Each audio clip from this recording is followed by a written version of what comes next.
Hello friends, welcome back to my channel Speak Something. Are you nervous about your speaking test? When someone asks you a question in English and you don't understand, what do? Many of us freeze, we don't know what to say. The conversation stops and we feel silly. If that happens to you sometimes, let's talk about how to fix it. Today you are going to learn the same expression native speakers use when they don't understand something. Plus, I will include pronunciation tips. You will also learn how to say them more naturally.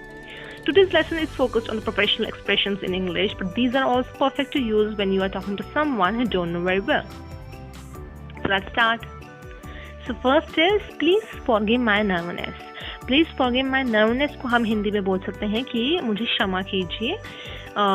ये भी हम line use कर सकते हैं when we don't understand anything, so we can also say this line. Second आता है आपका I didn't quite follow that. Could you please repeat the question? Means मेरे को ठीक से समझ में नहीं आया है. क्या आप दोबारा से क्वेश्चन रिपीट कर सकते हैं? Please repeat the question. Third is I didn't catch what you said. Could you repeat please? I didn't catch what you said. मेरे को नहीं समझ में आया कि आपने जो कहा है. क्या आप प्लीज रिपीट कर सकते हैं? This phrase also we can use when we don't understand something.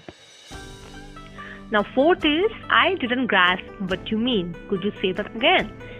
इसका मतलब यही होता है कि I didn't grasp what you mean means मुझे फिर समझ में नहीं आया है कि आपने क्या कहा है. Could you say that again? क्या आप दोबारा से ये कह सकते हैं या दोहरा सकते हैं? Last but not the least, I'm not clear about something. Could I ask a question? We can also use this phrase when we don't understand anything, that I'm not clear about something. Could I ask a question? These all phrases will help you to improve your knowledge skills, will improve your English skills. Thanks for watching. Please like, subscribe, comment and hit the bell icon button to get more video updates.